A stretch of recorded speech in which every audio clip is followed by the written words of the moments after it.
நீங்கள் ரொம்ப பேசிட்டீங்க ஏற்கனவே அப்படின்னு. சரி, அதனால் சிக்னலை வந்து ஒழுங்காக பயன்படுத்திக்கிட்டு இப்போ நம்ம தலைமை உரை ஆற்ற முனைவர் திரு உமாபாரதி அவர்களை அன்புடன் அழைக்கிறேன். நண்பரே, கொஞ்சம் நம்ம அம்மாவை பற்றி கொஞ்சம் சொல்லிடுவோம். கொஞ்சமாக தான், ரொம்ப கொஞ்சமாக. மகாகவி சுப்பிரமணிய பாரதியாரின் தங்கை தங்கம்மாளின் கொள்ளுப்பேத்தி, 25ற்கு மேற்பட்ட சிறப்பு விருதுகள் பெற்ற தமிழ் பெருந்தகை, சிகரம்.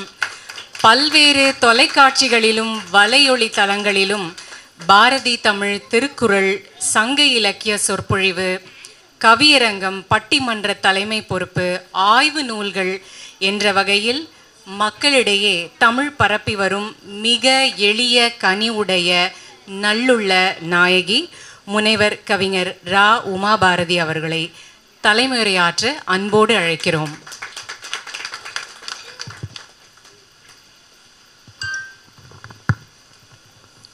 எண்ணிய முடிதல் வேண்டும், நல்லவே எண்ண வேண்டும், திண்ணிய நெஞ்சம் வேண்டும், தெளிந்தனல் அறிவு வேண்டும்.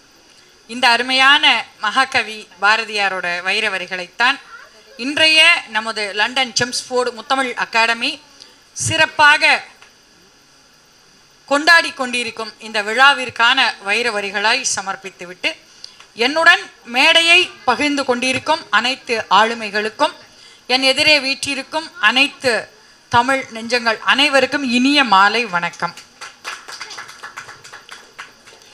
முத்தமிழ் அகாடமி இந்த பெயருக்கு முதல்ல இன்றைய மேடையே சிறப்பு அப்படின்னு நான் சொல்லுவேன். ஏன்னா இயல், இசை, நாடகம் இதுதான் முத்தமிழ்னு எல்லாருக்கும் நன்னா தெரியும். விழாவிற்கான ஒரு பெரிய சிறப்பாக நான் பார்க்கிறேன். இயல் அப்படின்னு எடுத்துட்டா, இப்போ என்னை பத்தி அவங்க சொன்னாங்க, இருந்தாலும் இன்னும் ஒரு தகவல் மட்டும் சொன்னா இன்னும் சிறப்பா இருக்கும்னு நினைக்கிறேன். ஏன்னா மேடை பேச்சு, எழுத்து இது வந்து இயல். நம்ம எழுத்து பேசுறது இயல் நம்ம வச்சிருக்கோம். இசைனா பாட்டுன்னு தெரியும். இன்னொரு நாடகம் அப்படின்னா நாட்டியம், நாடகம் இதெல்லாம் வந்து சேர்த்து. இப்ப இயலுக்கு இங்க ஒரு 4 பேர், நம்ம ஐயா பேராசிரியர் ஐயா, நான் என்னையும் சேர்த்துக்கிறேன், பேராசிரியர் ஜெசிந்தா மேடம் சேர்த்துக்கிறேன், அருள்நந்தி ஐயாவும் சேர்த்துக்கிறேன், சந்திரசேகர் ஐயாவும் சேர்த்துக்கிறேன். இவங்க இயல். இசைக்கு ஒருத்தங்க வேணும் இல்லையா, அவங்க தான் நமது பானுமதி கிருஷ்ணகுமார் அவர்கள் மிகச்சிறந்த ஒரு பாடகி அப்படின்னு நான் சொல்லணும். அதுக்கு ஒரு உதாரணமா என்ன தெரியுமா, நவராத்திரி கொலுவுக்கு எங்க வீட்டுக்கே வந்து பாரதி பாடல் பாடினாங்க. அப்படி ஒரு இசை இயல் ஆயிடுத்தா. நாடகத்துக்கு ஒருத்தர் வேணும் இல்லையா. நாடகம் அப்படின்னா நமக்கு வந்து தொலைக்காட்சி, ஊடகம் அப்படின்னு நம்ம எடுத்துக்கலாம் இல்லையா.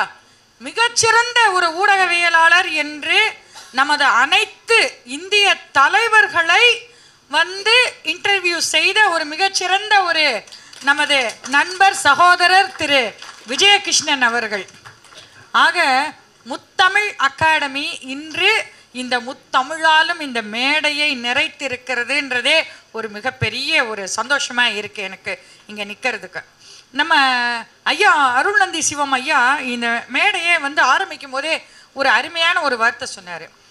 இறை அருள் இங்க இருக்குன்றதுக்கு கண்டிப்பா எனக்கு தெரிஞ்சிருச்சு அப்படின்னு ஒரு வார்த்தை சொன்னார் தெரியுமா. எல்லாரும் கவனிச்சிருப்பீங்க அவரை பேசும்போது.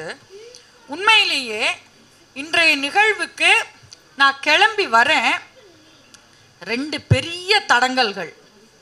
அது என்ன தடங்கல்னு நான் இப்ப சொல்லலை, ஆனா நான் தாமதமா வந்ததுக்கு அது ஒரு காரணம். 2 பெரிய தடங்கல்கள் தாண்டி இறையருள் இல்லைன்னா இன்னைக்கு கண்டிப்பா நான் இந்த மேடையில் நின்னிருக்கவே முடியாது. ஏன்னா நம்ம எந்த ஒரு காரியத்தை தூங்குவதாக இருந்தாலும் அது எந்த சமயம், மதம் அதெல்லாம் நமக்கு வந்து ஒரு இதே கிடையாது. நம்ம இறைவனை வணங்கி விட்டு தான் நம்ம எல்லாம் துவங்குவோம். ஏன்னா இங்க குத்துவிளக்கு ஏற்றி தான் இந்த நிகழ்வே நம்ம தொடங்கி இருக்கோம் இல்லையா.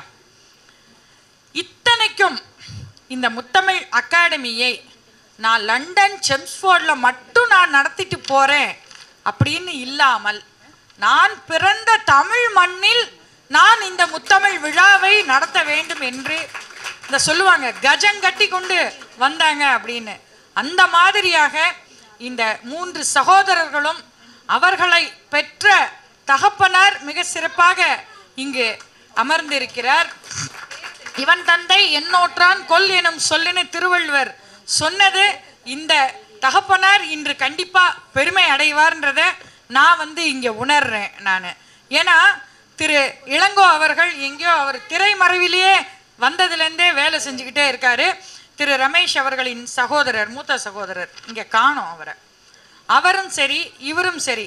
இன்னொரு சகோதரர் பனிமலர் கல்லூரின்னு நினைக்கிறேன், அதில் பேராசிரியராக இருக்காங்க. ஏன்னா அந்த ஆசிரியர்களுக்கு ஏன் இவங்க மதிப்பு தராங்கன்றத அவர் பாதி தான் சொன்னார், மீதி தொடருது. அந்த குடும்பமே ஆசிரிய பாரம்பரியத்தில் தொடருது. எனக்கு ஆசிரிய பாரம்பரியத்தை பற்றி நல்லா தெரியும். ஏன்னா என்னோட கொள்ளு தாத்தாலேருந்து ஆரம்பித்து இன்னைக்கு என் தங்கையோட மகன் வரைக்கும் ஆசிரியராக 6 பரம்பரையாக ஆசிரிய பணியில் எங்கள் குடும்பமே விளங்கின்னு இருக்காங்க. என்னுடைய கொள்ளு தாத்தா, அப்புறம் தாத்தா பாட்டி, எங்கள் அம்மா, எங்கள் சித்தி, என் தங்க குழந்தை. இப்போ நான் வேற துறைக்கு போயிட்டேன். ஆனால் இந்த அத்தனைக்கும் அன்பு அன்பு ஒன்றுதான் காரணம். மகாகவி பாரதி ரொம்ப அழகா சொன்னார், அன்பில் சிறந்த தவமில்லைன்னர். மானிடர் உழாவிடினும் வித்து நடாவிடினும் நீர் பாய்ச்சாவிடினும் வானமே தண்ணி தரல, உங்களுக்கு இயற்கை பொய்க்கிறதுன்னா கூட உங்களுக்கு தொழில் இங்கே அன்பு செய்தல் கண்டீர்னர். அதுதான் முத்தமிழ் அகாடமியோட தாரக மந்திரமாக விளங்கி கொண்டு இருக்கிறது. மனித நேய மாண்பாளர் அப்படின்னு நம்ம ரமேஷ் அவர்களுக்கு ஒரு சிறந்த பட்டம் வழங்கலாம். ஏன் தெரியுமா? அவருடைய துறை மருத்துவத்துறை. மருத்துவத்துறையில் பாலியேட்டிவ் கேர், அதாவது கடைசி நாட்களை எண்ணிக்கொண்டிருக்கும் அந்த பேஷண்ட்ஸ், அவங்களை ஒரு சிறந்த ஒரு மனநிலைக்கு கொண்டு வரும் ஒரு மருத்துவ தொழிலை செய்து கொண்டிருக்கும் ஒரு மருத்துவர். அவர் நான் அன்பில் சிறந்த தவம் இருந்தால் மட்டும்தான் அந்த தொழில் செய்ய முடியும். ஒன்று, தமிழை நான் கொண்டாடுவேன்னா தமிழ் மேலே எவ்வளவு அன்பும் காதலும் இருக்கணும். அப்படி தான் மட்டும் இந்த தமிழை அனுபவித்தால் போதாது என்று தனக்கு பிரியமான அன்பானவர்கள், தமிழின் மீது காதல் கொண்ட அத்துணை பேரையும் இணைத்து இந்த முத்தமிழ் அகாடமியில் அவர் இங்கு சேர்த்து இந்த விழா நடத்துவது ஒரு மிகச்சிறந்த ஒரு அருமையான ஒரு நிகழ்வாக நான் பார்க்கிறேன். ஏன்னா அன்புன்றது ஒரு கடல் மாதிரி, அதை எண்ணவே முடியாது. அதுக்கு ஒரு எல்லையே கிடையாது. வானம் எல்லைன்னு கூட சொல்ல முடியாது அன்புக்கு. ஏன்னா வானத்தை தாண்டியும் நம்ம இன்னைக்கு எத்தனையோ கோள்களை எல்லாம் நாம தொடர்ந்து போய்கிட்டே இருக்கோம். ஆனா அன்பிற்கு உண்டோ அடைக்கும் தாழ்னு வள்ளுவர் சொன்னது இந்த மேடையிலே நான் பார்க்கிறேன். அத்துணை பேரையும் பார்க்கிறேன். ஐயா ராமலிங்க வள்ளலாரின் வாரிசு உமாபதி ஐயா வந்திருக்காங்க. வள்ளலார் என்ன சொன்னார்? அப்பா, நான் வேண்டுதல் கேட்டருள் புரிதல் வேண்டும், ஆறுயிர்கெல்லாம் நான் அன்பு செய்தல் வேண்டும், எப்பாரும் எப்பதமும் எங்கனும் நான் சென்றே எந்த இனியனது அருட்புகளை இயம்பியிடல் வேண்டும்னர். அந்த மாதிரியாக ஒரு அன்பு நிறைந்த இந்த முத்தமிழ் அகாடமி விழாவில் நான் கலந்து கொள்வதில் மிகவும் மகிழ்ச்சியும் பெருமையும் அடைகிறேன். திரு ரமேஷ் அவர்களை எனக்கு எப்படி தெரியுன்றதை நான் சொல்லலைன்னா உங்களுக்கெல்லாம் நான் இங்கே நிற்கிறதுக்கான காரணமே தெரியாது. ஒரு பிரிட்டானியா தமிழ் ஒரு வானொலி இருக்கு. அந்த வானொலி நிகழ்வில் முத்தமிழ் அகாடமியின் விழா அப்படின்னு ஒரு போஸ்ட் ஒன்று போட்டிருந்தார். நான் உடனே எங்கே தமிழை பார்த்தாலும் அங்கே பாரதி கண்டிப்பாக இருப்பார் இல்லையா, உடனே நான் அவருக்கு ஃபோன் பண்ணி இந்த விழா சிறக்க நல்வாழ்த்துக்கள்னு ஒரு வார்த்தை சொன்னேன். அவ்வளோதான். அந்த விழா உண்மையிலேயே அது ரொம்ப சிறப்பாக செம்ஸ்ஃபோர்டில் லண்டனில் சிறப்பாக நடைபெற்று உடனே அவர் எனக்கு வாழ்த்து சொல்கிறாரு. அவர் சொல்கிறார், நீங்கள் தான் எனக்கு முதல் வாழ்த்து சொன்னீங்க, இந்த நிகழ்வு அவ்வளவு நல்லா நடந்ததுன்னு. இப்படித்தான் எங்களுடைய அந்த நட்பு ஆரம்பித்து அது ஒரு சகோதர பாசமாக மாதிரி குடும்பம் அளவில் ஒரு அன்பில் சிறந்த தவமில்லைன்னு சொன்ன அந்த பாரதியோட அந்த ஒரு நட்பும் அன்பும் தொடர்ந்து இருக்கு. இங்கே இருக்கிற எல்லார பற்றியும் நான் தனித்தனியாக சொல்லணும், ஆனால் அதிக நேரம் இல்லை. தோழி விஜயலட்சுமி ரங்கேஷ் அவர்களை பற்றியும் சொல்லணும். அவங்க தான் மரபு மொழி பயிற்சியாளராக இங்கே இருக்காங்க. அவங்க இவரோட உறுதுணையாக இருந்துட்டு நம்ம நடன ஆசிரியை, அப்புறம் யோகா ஆசிரியை, இப்படி அத்தனை பேரும் ரொம்ப சிறப்பாக இந்த முத்தமிழ் அகாடமியை நடத்திட்டு வர்றாங்க. இதன் மூலமாக இந்த தமிழ்நாட்டில் இருக்கிற குழந்தைகளுக்கு இயலிசை நாடகத்தை பரப்பணும், அவர்களுக்கு ஒரு போட்டி வச்சு பரிசு கொடுக்கணும்னு அவர் எப்போ ஒரு 3 மாதத்துக்கு முன்னாடியே லண்டன்லேருந்தே பேச ஆரம்பித்து அத்துணை பேரையும் இங்கே இருக்கிற அவர்களுடைய அகாடமியின் நபர்கள் மூலமாக தொடர்பு கொண்டு குழந்தைகளுக்கெல்லாம் காலையில் போட்டிகள் மிகச்சிறப்பாக நடந்தேறியது. இது எல்லாம் எனக்கு லைவ் கமெண்ட்ரி மாதிரி வந்துட்டே இருந்தது ஒன்றொன்றாக. இதில் பங்கு பெற்ற அனைத்து குழந்தைகளுக்கும் வாழ்த்துக்கள், வெற்றி பெற்றவர்களுக்கு சிறப்பான வாழ்த்துக்கள். இங்கே இயலிசை நாடகத்தில் நாட்டியம் ரொம்ப நல்லா நடந்தது. நான் வர தாமதமானதுனால நிகழ்ச்சியை தொடங்கிருங்க அப்படின்னு கடைசியில் ஒரு 3 பாட்டு மட்டும்தான் நடனம் என்னால் பார்க்க முடிஞ்சுது. ஆனால் உண்மையிலேயே அந்த பார்க்கடல் அலை மேலே தசாவதாரத்தை அப்படியே கண்ணு முன்னாடி பார்த்த மாதிரியே ஒரு ஆனந்தம் இருந்தது. எனக்கு ரொம்ப நல்லா இருந்தது. அந்த குழந்தைகளுக்கும் பாராட்டுக்கள், பயிற்றுவித்த ஆசிரியர்கள், அதற்கு துணையாக நின்ற பெற்றோர்களுக்கு சிறப்பான பாராட்டுக்கள். நாட் ஒன்லி அந்த டான்ஸ் ஆடின பெற்றோர்கள், இந்த போட்டியில் பங்கு பெறதுக்காக குழந்தைகளை ஆர்வமாக கூட்டி கொண்டு வந்த அத்துணை பெற்றோர்களுக்கும் நான் வாழ்த்துக்கள் சொல்ல கடமைப்பட்டிருக்கிறேன். ஏன்னா மகாகவி பாரதியின் ஆத்திசூடி 110 ஆத்திசூடி அச்சம் தவிரிலேருந்து வவுதல் நீக்கு வரைக்கும் சொன்னார். அந்த 110 ஆத்திசூடியும் தமிழாக இந்த குழந்தைகளுக்கு கடத்த வேண்டும்ன்றதைத்தான் நான் என்னோட குறிக்கோளாக வச்சுட்டு பள்ளி கல்லூரிகளில் குழந்தைகளுக்கான ஒரு தன்னம்பிக்கை சொற்பொழிவாக நான் பண்ணிட்டு இருக்கேன். அந்த முத்தமிழை இந்த மேடையில் அந்த குழந்தைகள் அழகாக இங்கே நடமாடி காமிச்சது, பேசி காண்பித்தது எல்லாமே மிகவும் பெருமையாக இருக்கு. அத்துணை பேருக்கும் சிறப்பான வாழ்த்துக்களும் பாராட்டுக்களையும் கூறி இந்த நல்ல வாய்ப்பிற்கு நன்றி கூறி விடைபெறுகிறேன். நன்றி, வணக்கம். தமிழ் மனம் வீசியதம்மா, குளிர்ந்தோம், மிக்க நன்றி. 31 ஆண்டு காலம் அரசு ஊரக வளர்ச்சித்துறையில் பணியாற்றி ஓய்வு பெற்றவர், கவிஞர், பேச்சாளர், எழுத்தாளர். சிலப்பதிகாரம், கம்பராமாயணம், ஆத்திச்சூடி முதலிய படைப்புகளை இத்தலைமுறைக்கு கொண்டு செலுத்த திரை இசை சாரலோடு குறிப்பாக MS விஸ்வநாதன் அவர்களின் இசை பின்னலில் நிகழ்ச்சி அமைத்து இன்றும் தந்து கொண்டிருப்பவர் கவிஞர் கி. பானுமதி கிருஷ்ணகுமார் அவர்களை சிறப்புரையாற்ற நிகழ்ச்சியோடு அழைக்கிறோம். அப்புறம் கடைசியா மேடையில் அமர்ந்துள்ள சான்றோர் பெருமக்களுக்கும் எதிரில் அமர்ந்துள்ள ஆண்டோர் பெருமக்களுக்கும் எனது அன்பான வணக்கத்தையும் பணிவான வணக்கத்தையும் தெரிவித்துக் கொள்கிறேன். எங்கள் வாழ்வும் எங்கள் வளவும் மங்காத தமிழென்று சங்கே முழங்கு என்றார் பாரதியார். நம்ம பாரதிதாசன். நம்ம ரமேஷ் அவர்கள் ஒரு மருத்துவர் என்பது எனக்கு தெரியாது. முதல்ல நான் எஃப்எம் இணைய நிகழ்ச்சியில் விஜேவாக இருந்து நிகழ்ச்சிகள் கொடுத்துட்ருந்தேன். அதை கேட்டுட்டு அந்த நிறுவனர்கிட்ட என்னுடைய எண் வாங்கி என்கிட்ட பேசினார். இந்த மாதிரிம்மா நான் தமிழ் அகாடமி வச்சு நடத்திட்டுருக்கேன், நீங்கள் அதில் ஒரு நிகழ்ச்சி தரணும்னு. சரி, கம்பராமாயணத்திலேருந்து ஒரு நீலமாலை என்ற சீதையின் தோழி, அவள் எங்குமே பேசப்படாதவள், அவளை பற்றி நான் புதிதாக அறிமுகம் செய்ய வேண்டும் இலக்கியவர்கள் என்று நான் பேசினேன். அதற்கு பிறகு குழந்தைகளுக்கான பேச்சு போட்டியிலும் ஒரு நடுவர் ஒருவராக நான் இருந்தேன். நடுவர் இல்லை, சிறப்பு விருந்தினரில் ஒருவராக நான் இருந்தேன். ஐயா அவங்கெல்லாம் பார்த்தீங்கன்னா சும்மா அசால்ட்டாக அடிப்பார், ரொம்ப நகைச்சுவையாக இருக்கும். ஆரம்ப நாள்லலாம், இப்போல்லாம் அது குறைச்சிக்கிட்டாருன்னு நினைக்கிறேன். சீரியஸாக கொண்டு போயிட்டுருக்கார் நிகழ்ச்சிகளை. ஆரம்பத்தில் பார்த்திங்கன்னா ரொம்ப நல்லாயிருக்கும். ரெட்டை வேடத்தில் அவரே பேசுவார், நன்றாக இருக்கும். முண்டாசை கட்டி கொண்டு ஒரு பக்கம் பேசுவார், நல்ல ஒரு நாகரிக உடையில் ஒரு முறை பேசுவார். அத்தனை அழகாக இருக்கும்.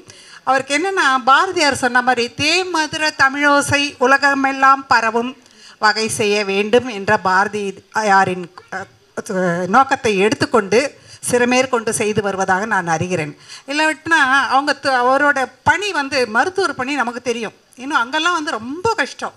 அவ்வளோ அந்த ஒரு இக்கட்டான நிலைமையில் ஒரு கெடுபிடியான இருக்கும். அது எப்படி அவருக்கு இவ்வளோ மனசை லேசாக வச்சுக்கிட்டு இதெல்லாம் புதுசாக சொன்னார் இல்லையா, இந்திய தொலைக்காட்சியில் முதல் முறையாக, அந்த மாதிரி எல்லாமே முதல் முறையாக செய்ய ரூம் போட்டு யோசிக்கிறாருன்னு நினைக்கிறேன். அந்த மாதிரி எல்லாம் ரூம் போட்டு யோசித்து இந்த மாதிரி விதவிதமாக பண்ணிகிட்ருக்காரு. அம்மா சொன்னாங்க, தந்தை மகன் தந்தை காற்றும் நன்றின்னு. அதில் பாருங்கள், திருவள்ளுவர் மிக அழகாக சொல்லியிருப்பார். இவன் தந்தைன்னு சொல்லியிருப்பார். தந்தையை சொல்லி மகனை சொல்ல, மகனை சொல்லி தந்தைக்கு ஒரு முகவரி கொடுக்கறது. அந்த மாதிரி அது வந்து தந்தையினுடைய கண் எதிரில் தந்தையினுடைய காது குளிர கேட்க வைக்கிற பெருமையை வந்து ரமேஷ் அவர்கள் பெற்றது வந்து அவங்க சொன்ன மாதிரி இறையறலின் ஆசீர்வாதம் என்று தான் சொல்ல வேண்டும்.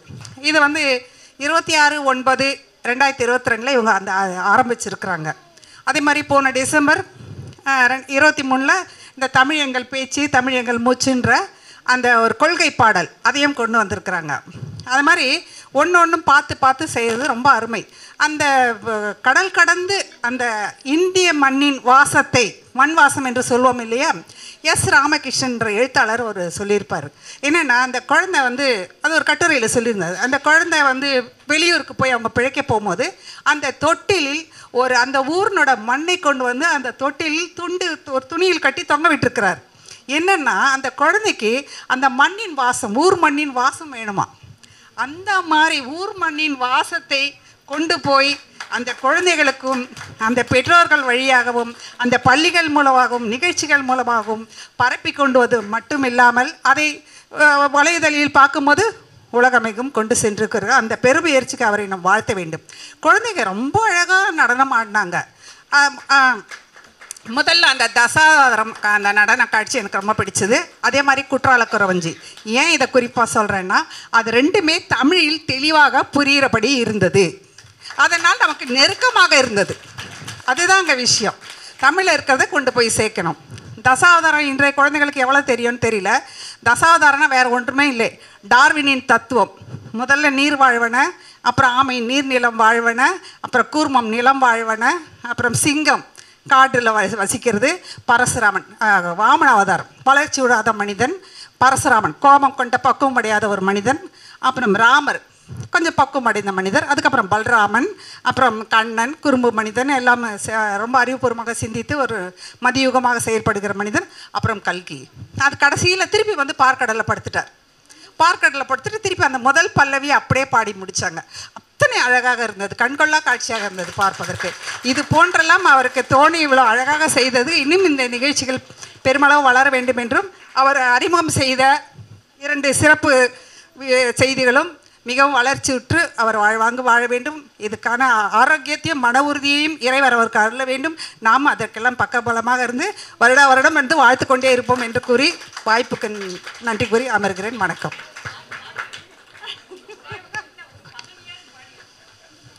தமிழுக்கும் அமுதென்று பேர், அந்த தமிழ் இன்ப தமிழ் எங்கள் உயிருக்கு நேர், உயிருக்கு நேர். தமிழுக்கு நிலவென்று பேர், இந்த தமிழ் எங்கள் சமூகத்தின் விளைவுக்கு நீர். தமிழுக்கு மதுவென்று பேர், இந்த தமிழ் எங்கள் வாழ்வுக்கு நிலமித்த ஊர். தமிழுக்கு மதுவென்று பேர், இந்த தமிழ் எங்கள் உயிரைச்சும் பயிருக்கு மேல், பயிருக்கு மேல்.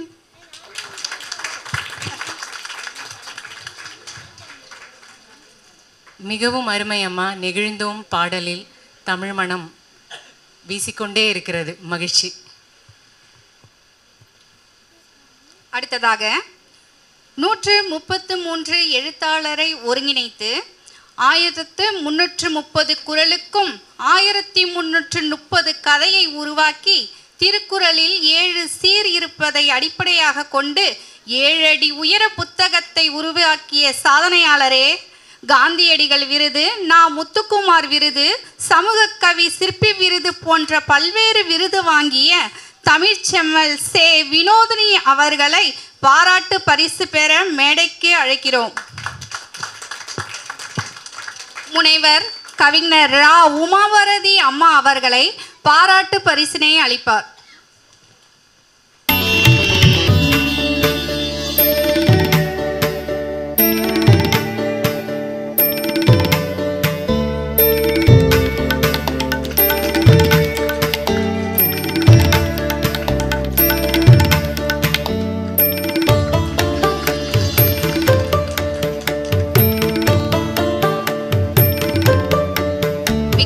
நன்றியம்மா.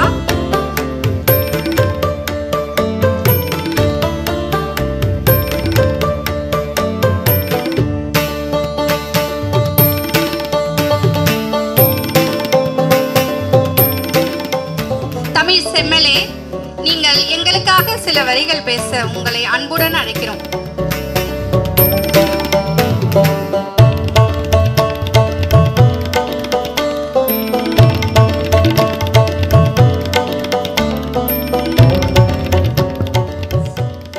ஞானத்திலே, பரமானத்திலே, உயர் மோனத்திலே, அன்னதானத்திலே, காணத்திலே, அழகாய் நிறைந்த கவிதையிலே சிறந்தது நம் தாய்மொழி தமிழ். நம் தமிழ் மொழிக்கு எனது முதற்கண் வணக்கம். தூங்கும் புலியை பறை கொண்டு எழுப்புவோம், தூய தமிழரை தமிழ் கொண்டு எழுப்புவோம், தீங்குறு பகைவரை இவனின்று விளக்குவோம், செந்தமிழ் உணர்ச்சி வேல் கொண்டு பாய்ச்சுவோம் என்ற பாவேந்தர் பாரதிதாசன் அவர்களினுடைய வரிகளுக்கு இணங்க தமிழ் என்னும் உணர்ச்சி இந்த அரங்கில் மேலோங்கி இருக்கிறது. இந்த சிறப்பான ஒரு விழாவினை முன்னெடுத்து சென்று நடத்தி கொண்டிருக்கின்ற முத்தமிழ் அகாடமியின் நிறுவனர் மற்றும் அவர்களினுடைய அமைப்பாளர்கள் அனைவருக்கும் வணக்கங்கள். மேலும் மிக பெரும் சிறப்புகளை தன்னகத்தை கொண்ட இந்த நிகழ்ச்சியின் சிறப்பு விருந்தினர்கள். ஒரு மேடை எப்பொழுது அழகாகும் என்றால் அங்கு இருக்கின்ற அலங்கரிக்கப்பட்ட பூக்களோ வடிவங்களோ கிடையாது. எப்பொழுது அந்த மேடை சான்றோர்களால் நிரம்புகிறதோ அப்பொழுது அந்த மேடை மிகவும் மதிப்பானதாகவும் இருக்கும், அழகானதாகவும் இருக்கும். அங்கு அமர்ந்து கொண்டு இந்த மேடையை நான் ரசித்து கொண்டே இருந்தேன். இந்த மேடையில் வீற்றிருக்கின்ற அத்துணை ஆளுமை பெருமக்களுக்கும் நான் எனது மனம் நிறைந்த வணக்கத்தை தெரிவித்துக் கொள்கிறேன். நான் ஒரு ஆங்கில பேராசிரியர். என்னுடைய இளங்கலை, முதுகலை, என்னுடைய ஆய்வியல் நிறைஞர் எம்ஃபில் முதற்கொண்டு எல்லாமே நான் ஆங்கிலத்தில் படித்தவர். இப்போ முனைவர் பட்டமும் நான் ஆங்கிலத்தில் தான் பண்ண போகிறேன், மொழிபெயர்ப்புகள் பண்ண போகிறேன். ஆங்கிலம் படித்ததாலேயோ என்னவோ அந்த ஒரு ஒப்புமை தமிழ் எங்கேயோ நிற்கிதுங்க, எங்கேயோ எங்கேயோ எத்தனை பெருமை நிற்கிதுங்க.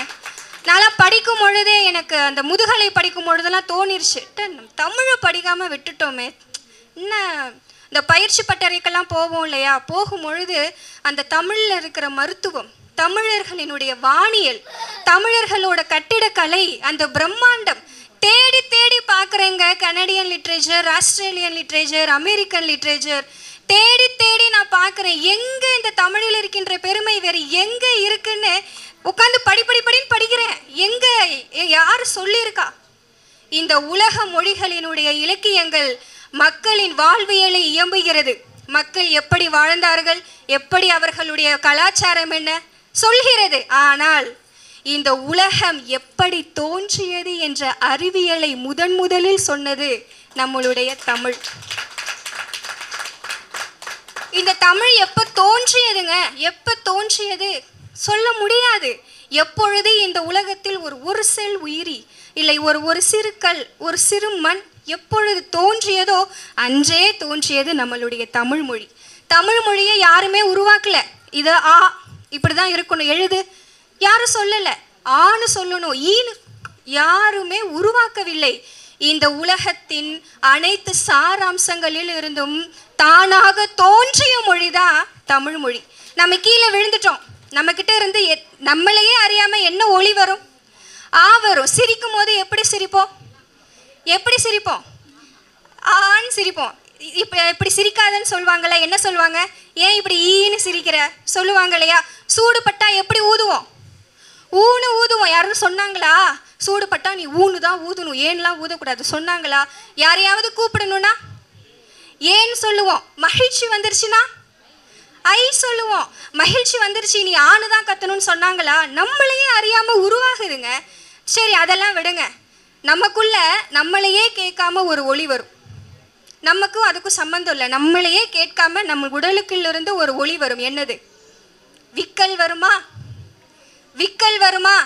அந்த விக்கல் ஒலிக்கின்ற, அந்த விக்கல் பொழுது வருகின்ற நமக்குள் வருகின்ற ஒளி எது? என்ன? அக் என்கின்ற ஆயுத எழுத்தானது நம்மளையே நம்மக்கிட்டையே அனுமதி காட்காம நம்மளிருந்து உதிக்கின்ற ஒரு ஒளிங்க அந்த ஆயுத எழுத்து. நம்ம மட்டும்தான் அதை பண்ணுவோமா? தமிழ் மொழி பேசுகிறவங்க கிட்ட மட்டும்தான் இந்த ஒரு ஒளியானது வருமா? ஆங்கில மொழி பேசுகிறவங்களும் அக்குன்னு தானே விற்குவாங்க. அப்படிதானே? ஹிந்தி பேசுகிறவங்களும் தெலுங்கு பேசுகிறவங்களும். ஆக இந்த தமிழ் மொழி இவர்களுக்கான மொழி, இவங்க தான் பேசணும் அவங்க தான் பேசணும்லாம் கிடையவே கிடையாது. யார்கிட்டையுமே அனுமதி வாங்காம இந்த உலகத்தில் மனிதர்கள் என்று எங்கெங்கெல்லாம் இருக்காங்களோ அவர்கள் உடலில் இருந்து தானாக எழுந்து என்றென்றும் எங்கெங்கும் உயிர்ப்புடன் விளங்குவது தான் நம்மளுடைய தமிழ் மொழி அப்படிங்கிறது நமக்கு எத்தனை பெரிய பெருமை. அப்படிதானே? அப்பேற்பட்ட பெருமையான மொழிகளுக்கெல்லாம் நாம் சொந்தக்காரவங்க. எத்தனை திட்டங்கள் போட்டாலும் என்னென்ன சூழ்ச்சிகள் பண்ணாலும் என்றுமுள்ள தமிழ் அப்படின்னு சொன்னாங்க இல்லையா? என்னென்ன நடந்தாலும், நேற்று கூட ஒன்று நடந்தது, என்னென்ன நடந்தாலும் ஏதேது நடந்தாலும் தமிழ் என்றும் உயிர்ப்புடன் தான் இருக்கும். தமிழில் ஒவ்வொரு சொல்லுக்கும் ஒரு பொருள் உண்டு. அந்த தமிழுக்கு எந்த ஒரு மொழியினுடைய உதவியுமே தேவை கிடையாது. ஆனால் மற்ற மொழிகள் தமிழ் மொழி இல்லை என்றால் இயங்கவே முடியாது. எத்தனை பெருமைக்கு சொந்தக்காரர்கள். அந்த உணர்வு நம்ம எல்லார்கிட்டையுமே, நம்மக்கிட்ட, நம்மளுடைய பிள்ளைகள்கிட்ட எல்லார்கிட்டையுமே இருக்கா அப்படின்னு பார்க்க போனோம் அப்படின்னா இருக்கு, உணர்வாகவே இருக்கிறது. அது செயலுக்கு வர வேண்டும் என்றால் எப்படி செயலுக்கு வரணும்? நம்ம குழந்தைங்களுக்கு தமிழ் பெயர் சூட்டணும். ஜாதகம்லாம் பார்க்காதீங்க, அழகாக வைங்க. தமிழ் செல்வன், தமிழ் செல்வி, எத்தனையோ தமிழ் இலக்கிய கதாபாத்திரங்கள் இருக்கு இல்லையா? அந்த இளங்கோவன், சேரன், செங்குட்டுவன், தமிழ் அழகன் வைங்க. அழகான தமிழ் பெயர் வைங்க. தமிழ் இலக்கியா பெண்களுக்கு வைங்க, தமிழ் பெயர்களை வைங்க. நாம எங்கேயாவது போகும் பொழுது வருகை பதிவேடு இருக்குல்ல, எத்தனை பேர் தமிழ்ல நம்ம பெயரை எழுதுறோம். சரி, தமிழ் ஐயா அப்படியே தமிழ்ல எல்லாரும் எழுதுறோம்னு வச்சுக்கோங்க. நம்மளோட தலைப்பெழுத்து இனிஷியல் எத்தனை பேர் தமிழ்ல எழுதுறோம். இதெல்லாம் நாம தவறு கிடையாது. ஏனென்றால் பலவிதமான படையெடுப்புகளின் காரணமாக நமக்குள் எழுந்த மாற்றம். ஆனால் இந்த நொடியிலிருந்து நம்ம தலைப்பெழுத்தாக இருக்கட்டும், நமது பெயராக இருக்கட்டும், அனைத்தையும் தமிழில் எழுதுவோம் என்றதை இந்த நிமிடத்திலிருந்து நாம் தெரிஞ்சுக்குவோம். எனக்கெல்லாம் எங்கே போனாலும் சண்டை தான் வரும். இந்த பார்க்கிங் ஏரியா இருக்கும் இல்லையா, அங்கே கூட அந்த வருகை எல்லாம் இங்கிலீஷாக இருக்கும். நான் போய் வேணும்னே தமிழில் எழுதுவேன். வினோதினி பெரம்பலூர் அப்படின்னு தமிழில் எழுதுனா புரியாதுமா அப்படின்னு சொல்லுவாங்க. நான் சொன்னேன், என்னங்க தமிழில் எழுதுனா புரியாது, இங்கே வேலை பார்க்குறவங்க தமிழ்நாட்டுக்காரவங்க இல்லை.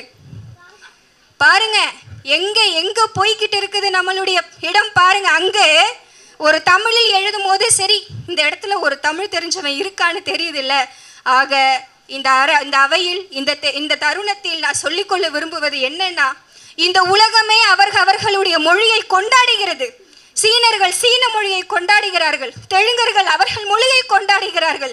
அவங்க மொழியை எக்காரணத்தை கொண்டு விட்டு கொடுக்க மாட்டாங்க.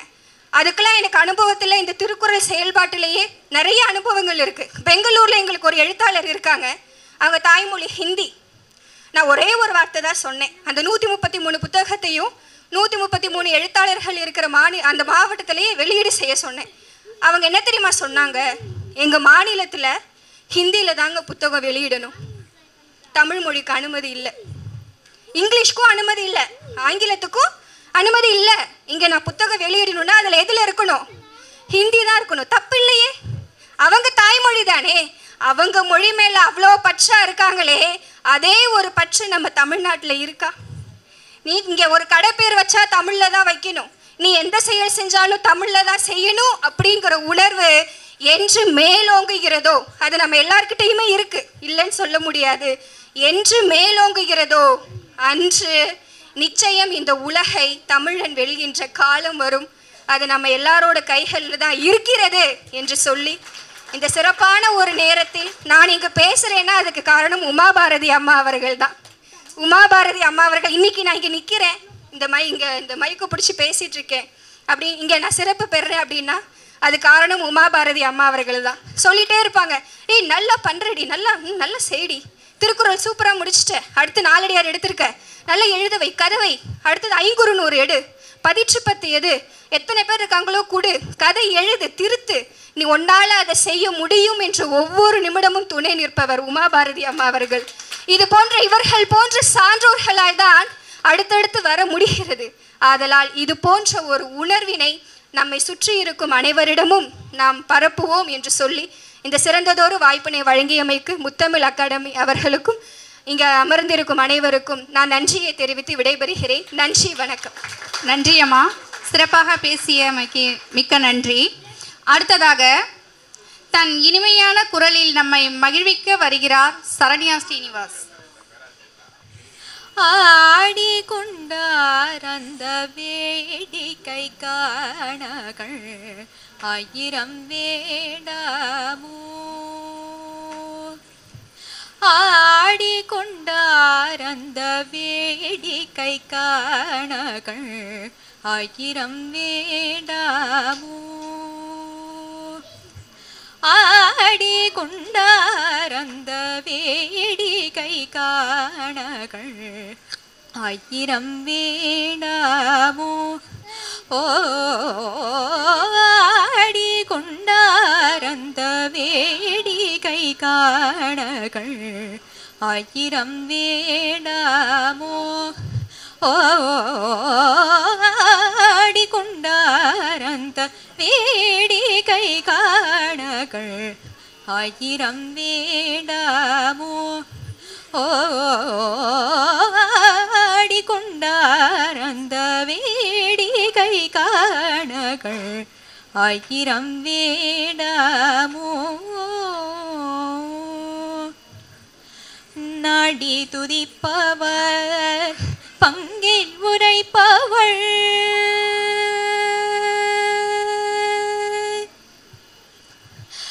நாடி துதிப்பவர் பங்கில் உரைப்பவர், நாடி துதிப்பவர் பங்கில் உரைப்பவர், நாடி துதிப்பவர் பங்கில் உரைப்பவர், நாடி துதிப்பவர் பங்கில் உரைப்பவர், நம்ம திருஜமோ நம்பலவாணர், நம்ம திருஜமோ நம்பலவாணர், நம்ம திருஜமோ நம்பலவாணர்,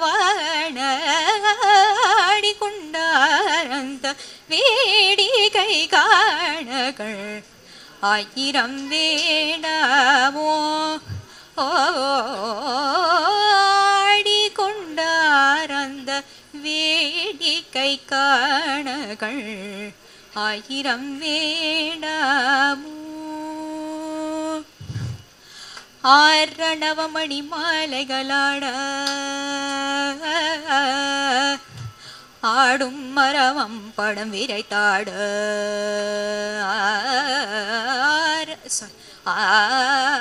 ஆரணவமணி மாலைகளாட ஆடும் மரவம் படம் விரைத்தாட, சேரணி குன்றேன் மலத்துடையாத சிதம்பர தீராட, ஆரணவமணி மாலைகளாட ஆடும் மரவம் படம் விரைத்தாட, சேரணி குன்றேன் மலத்துடையாட சிதம்பர தீராட, பேரணி வேர்திரத்திரை 3000 பேர்களும் பூஜித்த நின்றாட, காரண காளி எது நின்றாட கனக சபை தனிலே, காரண காளி எது நின்றாட கனக சபை தனிலே, ஆடி கொண்டார் அந்த வேடிக்கை காணகள் ஆயிரம் வேண்டாமோ, ஆடி கொண்டார் அந்த வேடிக்கை காணகள் ஆயிரம் வேண்டாமோ, ஓ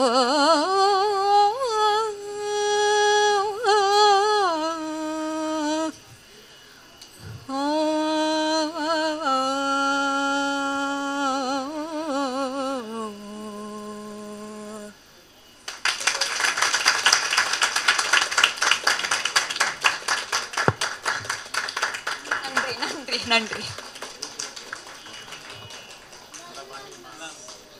மிக்க அருமை. இசைத்துறையில் நீங்கள் பெரிதாக சாதிக்க எங்களுடைய மனமார்ந்த வாழ்த்துக்கள். அடுத்ததாக முத்தமிழ் பற்றி பேச யாழினி அவர்களை அன்புடன் அழைக்கிறோம்.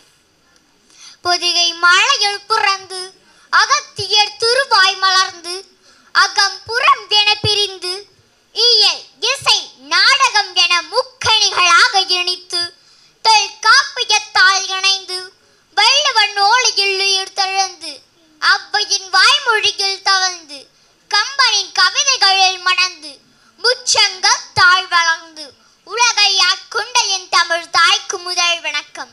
அனைவருக்கும் வணக்கம். என் பெயர் கையாழினி. நான் 5ஆம் வகுப்பில் பயிலும் அரசு பள்ளி மாணவி. என் பள்ளியின் பெயர் நகராட்சி நடுநிலைப்பள்ளி மேற்கு காலனி குமாரபாளையம். இங்கு நான் பேச எடுத்துக்கொண்ட தலைப்பு என் ரத்தத்தில் இரண்டர கலந்த இயல் இசை நாடகமாய் மிளிரும் தமிழை பற்றியே. தமிழுக்கு அமுதென்று பேர், அந்த தமிழின்ப தமிழெங்கள் உயிருக்கு நேர் என்று பாடுகிறார் பாவேந்தர் பாரதிதாசன். இந்த வரிகளுக்கு ஊடாக தமிழின் பெருமைகளையும் அதனை நாம் எங்கனம் பாதுகாக்க வேண்டும் என்பதையும் அழகாக சொல்லி சென்றிருக்கிறார். பல பெருமைகளுடைய தொன்மையான நமது மொழியினை பேசுவதனால் நாம் பெருமை அடைகின்றோம். தமிழ் என்பதற்கு இனிமை என்று பொருள் உண்டு. இத்தனை இனிமையும் அழகும் உடைய தமிழ் மொழி தீந்தமிழ், தேன்தமிழ் என்ற அட்டை மொழிகள் கொண்டு அழைக்கப்படுகிறது. தமிழில் உள்ள இயல் இசை நாடகம் என்னும் முத்தமிழ் வடிவங்களில் தமிழின் தனிப்பெரும் சிறப்பையும் நயத்தையும் அதனை உணர்வோருக்கு தருகின்றது. பெரும் புகழ் கொண்ட இலக்கிய படைப்புகள் நமது மொழியில் எழுந்துள்ளன. ஆதலால் தான் பாரதியார் யாம் அறிந்த மொழிகளிலே தமிழ் மொழி போல் இனிதாவதெங்கும் காணோம் என்று சிறப்பிக்கின்றார். தமிழின் பெருமைகளை எண்ணிலும் சொல்லிலும் அடக்கிவிட முடியாதவை. உலகின் செம்மொழிகளில் ஒன்றாக விளங்கும் தமிழ் மொழியானது உலகின் மூத்த மொழியாக உள்ளது. தனக்கெனவே தனித்துவமான இலக்கணம் மற்றும் இலக்கியங்களை கொண்ட பெருமைக்குரிய மொழியாகும். மொழிக்கே உரித்தான பண்பாடு மற்றும் கலாச்சாரங்களையும் இது கொண்டு காணப்படுகிறது. தமிழில் எழுந்த இலக்கியங்கள் பல உலக புகழ் பெற்றவை. பிற நாட்டவர்களும் பார்த்து வியக்கும் தலை சிறந்த இலக்கியங்கள் காலத்துக்கு காலம் தமிழில் எழுந்து தமிழ் அன்னைக்கு பெருமை சேர்க்கின்றது. வரலாற்று காலங்களில் தமிழ் மன்னர்கள் தமிழுக்கு தமது உயிரையும் கொடுத்து தமிழ் பற்றுடையவர்களாக இருந்தார்கள். சங்க கால துவக்கம் 21ஆம் நூற்றாண்டு வரை தமிழில் பல இலக்கியங்கள் எழுந்தன. திருக்குறள், சங்க பாடல்கள், ஐம்பெரும் காப்பியங்கள், 14 கணக்கு நூல்கள் என பல செழுமை நிறைந்த நூல்கள் பல தமிழுக்கு பெருமை சேர்க்கின்றன. வரலாற்று இன்றைக்கு தமிழ் மொழி இணையத்திலும் வரம் வருகின்றது. கணினி மொழியாகவும் ஹைக்கூ கவிதைகளாகவும் சமூக வலைத்தளங்களில் தமிழ் மிடுக்காக நடைபோடுகின்றது. மெல்லத்தமிழ் இனி மாளும் என்றபடி தமிழ் பற்றும் தமிழ் ஆர்வமும் உடையவர்கள் இன்னும் இருந்து கொண்டுதான் இருக்கிறார்கள். திமிரொன்று பிடிக்கும், அது என் தமிழுக்காய் மட்டும் தான் இருக்கும். உடலில் ஏறும் முறுக்கெல்லாம் என் தாய் மொழிக்கே ஆன செருக்காய் இருக்கும். மொழி 1000 வந்தாலும் என் தாய் மொழியின் சிறப்பு மாறாதிருக்கும். என் நிலை வந்தாலும் நிலை மாறாமல் நிற்போம். தமிழ் மட்டும்தான் என் தாய் என தயங்காமல் சொல்வோம். வீழ்வது நாமாயினும் வாழ்வது தமிழாகட்டும் என்று கூறி எனக்கு பேச வாய்ப்பளித்த சபையோருக்கும் மற்றும் அனைவருக்கும் நன்றி பாராட்டி விடைபெறுகிறேன். நன்றி, வணக்கம். வாழ்க தமிழும் தாய்நாடும். ஜெய் ஹிந்த்.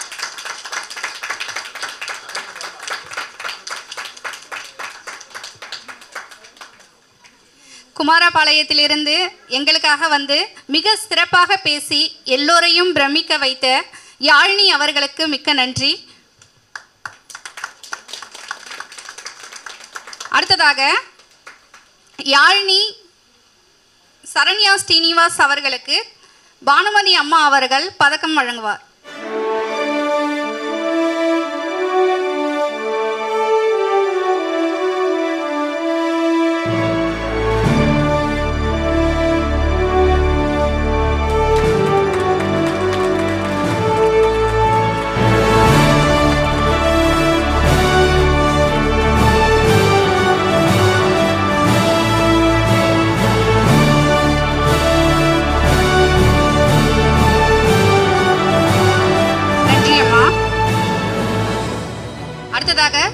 ஸ்ரீனிவாஸ் அவர்களுக்கு பதக்கம் வழங்க அம்மா பானுமதி அம்மா அவர்களை அழைக்கிறோம்.